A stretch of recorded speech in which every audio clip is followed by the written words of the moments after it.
तो बेगूसराय में सबसे पहला डेयरी का प्रोसेसिंग इन प्लांट पूरे बिहार में बेगूसराय में लगा।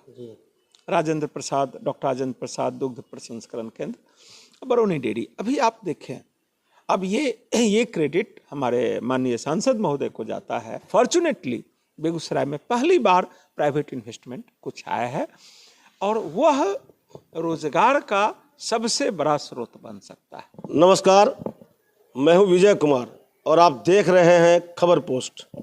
मैं अपने वीडियोग्राफर पत्रकार सिद्धांत शेखर के साथ इस समय भाजपा के नेता एमएलसी सर्वेश कुमार के पास हूं। सर्वेश कुमार की पहचान उन नेताओं में से नहीं है जो बोलते ज़्यादा हैं। ये बोलते कम हैं, बौद्धिक लोग हैं और काम पर ज़्यादा विश्वास करते हैं।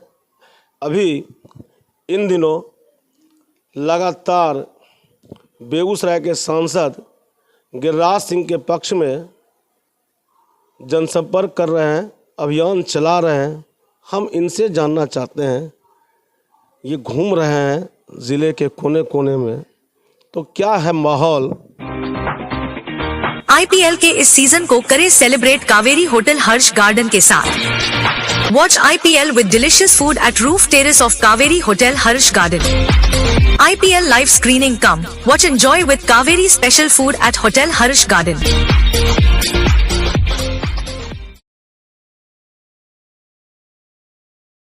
और क्या लगता है संभावना इस बार, कैसी संभावना है सर इस बार? पहले आपका मैं धन्यवाद करता हूं। संभावना बेगूसराय लोकसभा क्षेत्र, बेगूसराय जिला एक पूरा जिला, पूरा लोकसभा क्षेत्र, हम लोग काफ़ी मतों से जीतना चाहिए, ऐसा मुझे संभावित दिखता है। उसके दो तीन कारण हैं। सबसे बड़ा कारण यह है कि भारत की सरकार ने माननीय प्रधानमंत्री श्री नरेंद्र मोदी जी के नेतृत्व में गरीब लोगों के लिए जो काम किया है,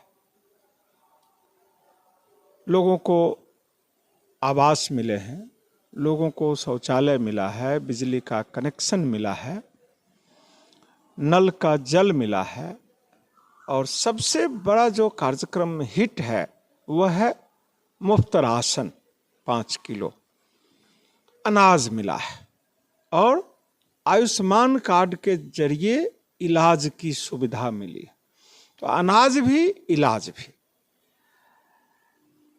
जिनके घर में अनाज भरा हुआ है, जिनके जेब में पैसे हैं इलाज के लिए, वो इसका महत्व समझने में थोड़ी सी उनको अस्पष्टता का अभाव रहेगा। लेकिन हमने देखा कोरोना जैसे संकट के काल में एक अखबार में नहीं छपा कि भूख से कोई मरा। यह पूरे देश के लिए बहुत बड़ी उपलब्धि है और पूरे देश के स्तर पर, पूरे बिहार के स्तर पर, मैं तो बेगूसराय की बात करूंगा, बेगूसराय के स्तर पर सबको अनाज, सबको इलाज, सबको घर, सबको शौचालय, सबको बिजली, सबको पानी। हमने काफ़ी काम किया है, हमारी सरकार ने काफ़ी काम किया है और इस काम के आधार पर मेरा अपना अनुमान है, आकलन है, जो घूमने से जो अनुभव मिल रहा है कि हम लोग चुनाव में कंफर्टेबल हैं और अच्छे मार्जिन से चुनाव हम लोग जीतेंगे। तो अभी जो मेन मुद्दा है आपका, ये राशन मतलब अनाज और इलाज के नाम पर जा रहे हैं लोगों के बीच।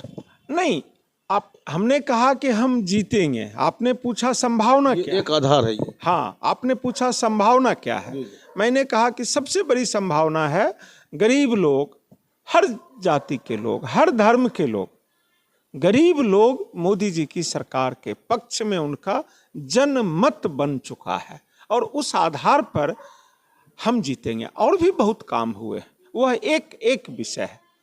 दूसरा विषय अगर आप जानना चाहें तो औद्योगिकरण का विषय है। अनफॉर्चुनेटली बिहार के बंटवारे के बाद बेगूसराय ही एक ऐसी जगह है जहाँ की औद्योगिकरण का कुछ माहौल है पूरे बिहार में। रिफाइनरी यहाँ का सबसे प्रमुख उद्योग है। आप देखें कि रिफाइनरी की क्षमता का लगातार विस्तार हो रहा है। 3 मिलियन टन का बना था, 6 मिलियन टन हुआ, वाजपेयी जी की सरकार में भी 9 मिलियन टन हो गया।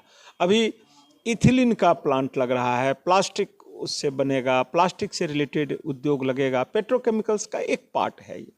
बहुत लोग बोलते हैं पेट्रोकेमिकल्स चाहिए, पेट्रोकेमिकल्स का एक पार्ट आ चुका है और धीरे धीरे आएगा। दूसरा विषय फर्टिलाइजर का था।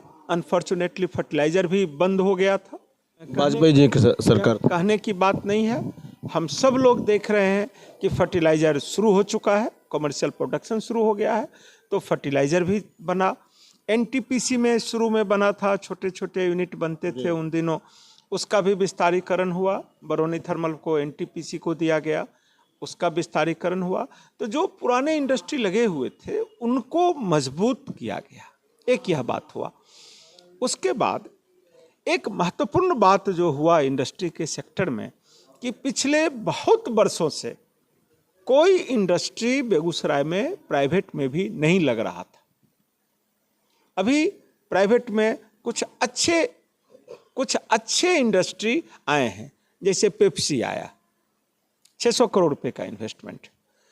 प्रिंस पाइप आया, इस देश में एग्रीकल्चर पाइप, इरिगेशन का पाइप बनाने वाली प्रिंस पाइप लगभग सबसे बड़ी कंपनी है। प्रिंस पाइप बरौनी औद्योगिक क्षेत्र में आया। उसके बाद आप देखें अदानी लॉजिस्टिक्स आया, अदानी बड़ा ग्रुप है, उसका लॉजिस्टिक्स का काम यहाँ आया। उसके बाद देखें इथेनॉल का प्लांट एक प्रोडक्शन में आ गया। तो प्राइवेट इन्वेस्टमेंट बहुत वर्षों के बाद बेगूसराय में आया है। यह बताता है कि बेगूसराय में इंडस्ट्री ने पेस पकड़ा है, रफ्तार पकड़ी है। अभी इथेनॉल का जो प्लांट लगा है, कारूबाऊ का प्लांट है, परसों मैं उनसे बात कर रहा था, उन्होंने कहा कि सर्वेश जी पुराने इंडस्ट्री तो सब बंद जैसे हो गए हैं, अभी आप नए इंडस्ट्रियल एरिया में जाके देखिए कि लगता है कि इंडस्ट्रियल माहौल है, बत्तियां जल रही हैं, सड़कें बनी हुई हैं, कामगार आ जा रहे हैं, काफ़ी वहाँ चहल पहल है।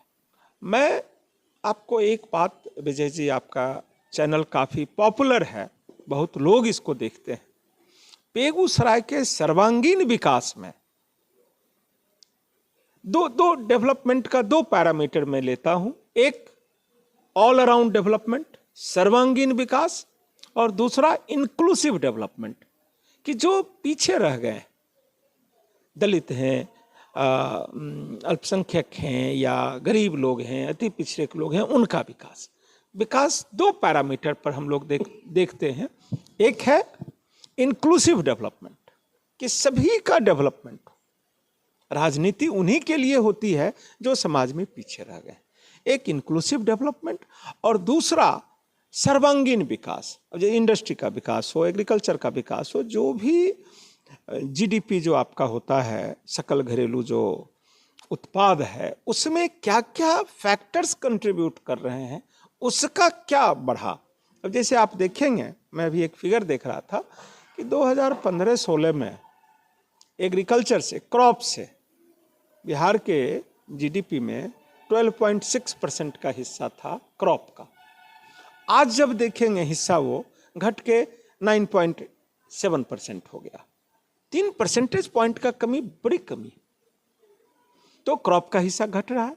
एग्रीकल्चर और एलाइड सेक्टर का पूरे जो बिहार का इकोनॉमी है 60% है सर्विसेज का, 20% है मैन्युफैक्चरिंग का और 20% एग्रीकल्चर और एलाइड का है।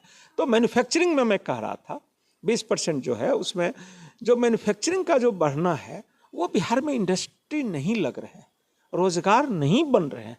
ये बहुत बड़ी चिंता का विषय है। और फॉर्चुनेटली बेगूसराय में पहली बार प्राइवेट इन्वेस्टमेंट कुछ आया है और वह रोजगार का सबसे बड़ा स्रोत बन सकता है। तो बेगूसराय में सबसे पहला डेयरी का प्रोसेसिंग इन प्लांट पूरे बिहार में बेगूसराय में लगा। राजेंद्र प्रसाद, डॉक्टर राजेंद्र प्रसाद दुग्ध प्रसंस्करण केंद्र, बरौनी डेयरी। अभी आप देखें, अब ये क्रेडिट हमारे माननीय सांसद महोदय को जाता है कि बरौनी डेयरी के प्लांट का विस्तारीकरण हुआ। 150 करोड़ रुपए का नया भवन आप कभी गए होंगे या जाके देखिए, एकदम नई बिल्डिंग बन के तैयार है, प्रोसेसिंग प्लांट 150 करोड़ रुपए की। अभी क्षमता 2.5 लाख लीटर पर डे का प्रोडक्ट बनेगा, उसको एक्सपेंडेबल है, मतलब उसको बढ़ा के पूरी क्षमता बरौनी डेयरी की 18 लाख लीटर प्रतिदिन की जा सकती है। स्टेट में 25 लाख लीटर प्रतिदिन दुग्ध संग्रहण हो रहा है। बरौनी यूनिट में लगभग 5 लाख लीटर प्रतिदिन हो रहा है और ये क्षमता बढ़ा के 18 लाख लीटर तक ले जाया गया। अब इसको जो बेहतर जहां काम हो रहा है गुजरात से कंपेयर करें तो वहां 3 करोड़ लीटर दूध प्रतिदिन संग्रहण हो रहा है। बिहार में 25 लाख लीटर दूध प्रतिदिन संग्रह हो रहा है। बेगूसराय में 5 लाख लीटर दूध प्रतिदिन संग्रहण हो रहा है।